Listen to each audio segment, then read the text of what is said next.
Olá pessoal, sejam bem-vindos à Ponte dos Livros e o livro de hoje é As Duas Torres, a continuação aí de O Senhor dos Anéis, na verdade, porque não são 3 livros separados, é um livro só, partido em 3 por questões editoriais. E pessoal, esse vídeo vai ter spoilers pelo menos do primeiro livro, pessoal, Vou tentar aqui trazer acontecimentos desse livro, mas sem terminar de falar eles, para que não estrague a experiência de pessoas que ainda não pegaram esse livro aqui, mas já pegaram o primeiro.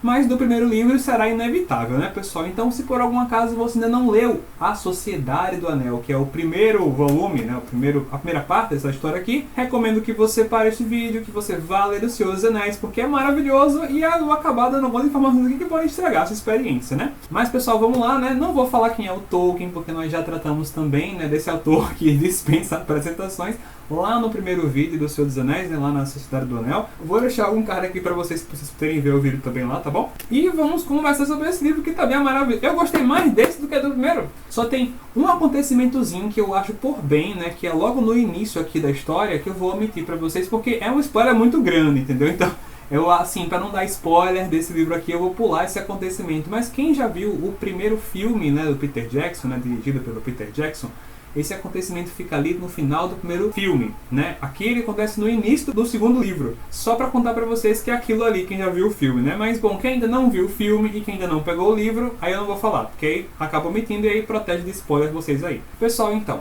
o Aragorn, o Legolas e o Gimli estão ali indo em busca dos 2 hobbits que foram sequestrados pelos orcs lá no finalzinho do primeiro livro. E eles estão utilizando ali todas as suas técnicas e estratégias de leitura de pegadas, e eles estão buscando realmente um jeito de encontrar ali os seus amigos e por onde foi que os orcs correram e tudo mais. E eles passam 2 dias ali, nas terras que eles estão indo para poder encontrar. Eu achei essa parte super interessante, fiquei grudado no livro, não consegui largar. Não sei porquê, achei essa parte tão legal assim. E mais uma vez aqui o Tolkien traz aquela sua característica de fazer aquelas descrições da natureza bem pormenorizadas, criando a geografia do local enquanto os personagens passam por aquele roteiro da história. E então, pessoal, acontece de os 3 amigos esbarrarem ali nos Cavaleiros de Rohan, que é o reino ali, que é o reino dos cavalos. O que vai acontecer? É que eles vão pedir notícias daquele reino ali, e o pessoal, quando recebe eles, recebe até com um certo cuidado, uma certa precaução, porque eles são dados como estrangeiros que estão invadindo aquelas terras, Eles não receberam autorização para passar por ali. E aí o Elmer, que é justamente o líder dos cavaleiros ali deles, vai falar que eles precisam ser levados até o rei para dar contas do que eles estão fazendo ali naquele reino. Aí o Aragorn toma a frente e vai revelar a sua identidade, E vai falar, olha, não somos inimigos não, eu sou o Aragorn, filho de Arathorn, olha aqui a espada que foi quebrada, que foi refeita, e eu sou o rei de Gondor. E aí o Elmer já percebe que com que ele está falando ali, mas ao mesmo tempo ele ainda mantém aquela regra, fala, olha, você me desculpe, mas é uma questão de precaução, você precisa vir comigo. E aí o Aragorn vai explicar que ele é amigo da casa de Rohan, Na verdade eles já batalharam juntos, inclusive, não haveria por que tratá-lo como um estranho, pelo contrário, eles são amigos. E aí o Elmer vai ficar meio assim, meio assado e tudo mais, mas ainda assim não apenas vai deixar o trio continuar sua jornada, como também vai dar cavalos para eles. Os amigos do Elmer é que ficam bem ressabiados com isso, não gostam muito não. A questão também que acontece é que o Aragorn vai pedir do Elmer notícias sobre Rohan. E aí ele vai falar justamente que ele e aqueles outros cavaleiros que estavam ali são os mais leais ao rei, mas que eles estão justamente afastados porque o rei, ultimamente, vem agindo de uma forma muito diferente, esquisita, porque ele tem recebido conselhos ali do seu conselheiro chamado Grima, que tem inclusive um epítetozinho, um apelido de língua de cobra. Esse cara, ele fica ali, falando para o rei, para ele pensar apenas no reinozinho dele e esquecer tudo que está acontecendo na Terra-média, para ele não ter nenhum tipo de atividade contra o que está acontecendo ali com os orcs. Ou seja, na verdade ele está acabando por influenciar negativamente o comportamento do rei, E aí o Aragorn vai perguntar, nessas rondas vocês encontraram alguns hobbits por aí?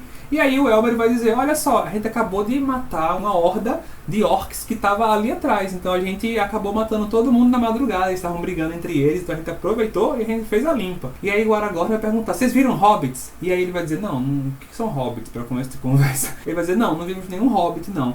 O Aragorn já fica preocupado com os amigos, o Elmer vai dar as indicações de onde é o local, e quando eles chegam lá, que é justamente ali nas margens da floresta de Fangorn, que era uma floresta que o próprio Elmer falou, olha, toma cuidado com essa floresta que é meio perigosa, assim, a galera que entra tem dificuldade para sair, coisas acontecem, e aí os três amigos ficam meio alertas já com aquela floresta meio esquisita, né, dada como uma floresta meio mal assombrada, vamos dizer assim, mas os três amigos vão até lá, óbvio, porque eles precisam procurar os seus amigos, eles querem saber o que aconteceu com eles, vão encontrar aquele bando de orcs realmente mortos ali, e utilizando aquelas capacidades que eles têm de procurar por pegadas, eles vão identificar que durante aquela briga que os orcs tiveram, os hobbits conseguiram fugir para dentro da floresta. Então eles vão acampar ali na margem da floresta, porque estão muito cansados, e resolvem retomar as buscas no dia seguinte.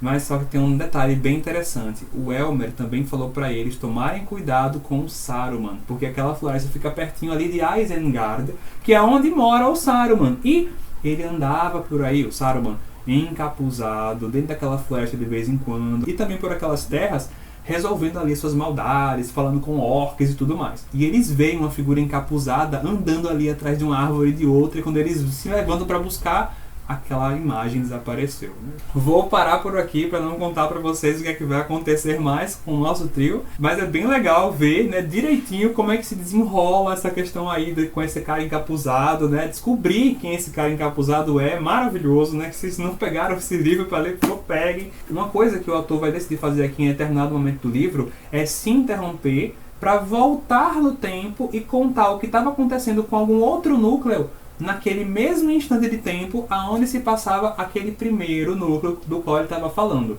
E ele vai fazer essa volta ao tempo, primeiro para falar sobre a quantas andavam Merry e Pippin, aqueles dois hobbits que foram sequestrados pelos orcs. Mas eu não vou contar para vocês todo esse entreveiro, porque seria terreno de spoiler, né? Seria spoiler se eu falasse para vocês o que aconteceu entre eles e os orcs, e se eles conseguiram ou não entrar naquela floresta, enfim. Mas falando daquela floresta, pessoal, que é a floresta de Fangorn, lá mora uma raça de seres super especial, que são os Ents. Eles são homens-árvores gigantescos, que eles são pastores daquelas árvores, porque naquela floresta as árvores elas realmente caminham, as raízes saem do solo e as árvores se movem de um local para o outro, se plantando em outros lugares. E esses entes, eles cuidam dessas árvores, têm elas como irmãs, como amigas, se comunicam com elas e tomam conta não apenas das árvores, mas da floresta como um todo. Esses entes já vêm sofrendo bastante com as investidas do Saruman, que tem ali, de certa forma, devastado aquela floresta para poder utilizar a madeira para construir os seus armamentos bélicos e tudo mais. Então eles já sentem uma inquietação também com aquela questão que vem crescendo, sabe? E eu não quero falar muito mais sobre a participação dos entes aqui na história, que é super importante. Mas, pessoal, tem uma coisa bem legal de falar sobre os entes aqui, que é a forma como eles nomeiam as pessoas, que até certa forma é engraçado aqui na história. Eles sempre nomeiam uma pessoa contando desde o início da história de alguém até o momento presente. Sim, esse seria o seu nome para os entes inteiros, se eles contassem a sua história desde quando você nasceu até a sua idade de agora. E então imagine quanto tempo não leva para um ente conversar com outro ente, né? E aí tem alguns personagens com os quais os entes vão se encontrar, que até fica engraçado os diálogos, que ele fala que aqueles personagens ali são muito apressados, eles falam muito rápido, encurtam tudo, mas os entes eles têm essa característica, e justamente por conta do tempo que eles vivem, porque são seres muito antigos, um personagem que é justamente o líder aqui dos entes, que é o Barbárvore, ele tem um conhecimento muito grande das coisas. E pessoal, uma outra coisa que eu preciso contar para vocês aqui desse livro é justamente do núcleo do Sam e do Frodo. E a gente vai acompanhar direitinho desde quando o Sam e o Frodo se afastaram ali dos amigos para ir em direção a Mordor. Só que eles foram seguidos por alguém. Nós já vínhamos acompanhando lá na Sociedade do Anel que eles vinham sido seguidos pelo Gollum, ou Sméagol, não é verdade? Aquela criaturinha super esquisita, super estranha, que sempre anda assim no chão, né, com as mãos também, como se fosse um sapo, como se fosse uma aranha.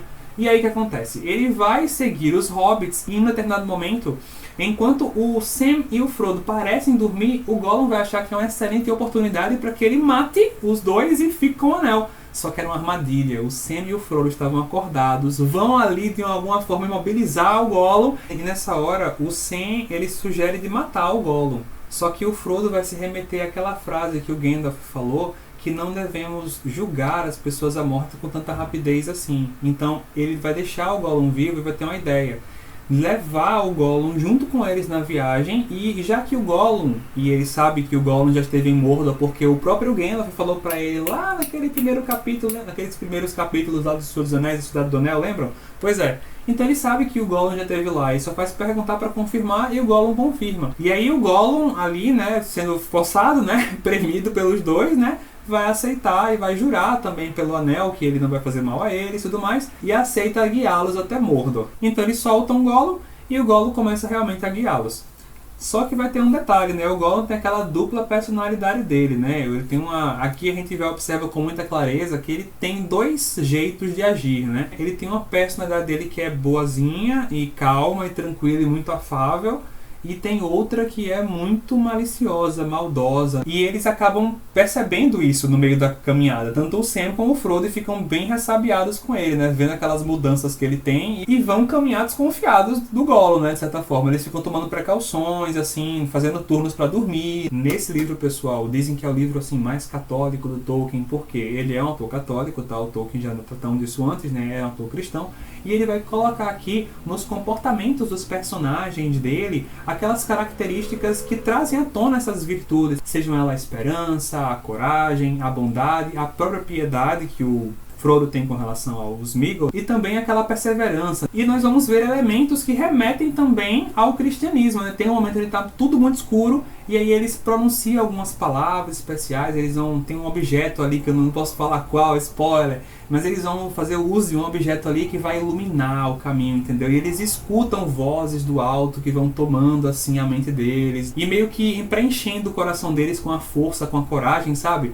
E aí eu fiquei imaginando se não era na verdade o Tolkien fazendo alusão à oração ali naquele momento, né? E pessoal, também pontuar aqui a força da amizade, né? Tá muito claro aqui que uma das principais temáticas da obra é a amizade, porque tanto o Sam como o Frodo, à medida que a situação fica mais difícil, mais cabrosa, eles ficam cada vez mais próximos. E isso, claro, vai ajudar a fortalecê-los para passar por alguns desafios que vão aparecer aqui no livro. E também vou me lembrar de algumas atitudes bem legais do Aragorn, não com relação à amizade, né? Mas tem uma questão bem interessante que ele faz aqui, que ele não para só atacar o inimigo dele. Tem gente que meio que texto numa batalha, aqui eu não vou contar qual, mas o Aragorn ele vai até os inimigos para conversar. Ele fala, gente, será que não dava pra gente parar com isso? Porque será que não vai dar ruim, entendeu? Isso também é característica cristã, né? Aprender a dialogar com aquele que se disse ao inimigo, né? Não apenas partir para ataque, então enfim. Então, pessoal, é um baita de uma obra, tá certo? Realmente é uma obra inspiradora que faz a gente reflexionar, traz à tona também conceitos pra gente aprender a ser pessoas melhores. Gente, baita obra maravilhosa. Se vocês ainda não pegaram aqui, ó, As Duas Torres, do J.R.R. Tolkien, peguem pra ler, livro maravilhoso. É isso, pessoal, nós vamos ficando por aqui. Deixa seu like nesse vídeo, se inscreve no canal para não perder os próximos vídeos que vão lançar por aqui, ativa o sininho para não perder as próximas notificações e compartilha esse vídeo com as pessoas que você conhece, com seus amigos, com a sua família. É isso, pessoal, mais uma vez muito obrigado pela sua atenção, muito obrigado pela nossa travessia e até a próxima.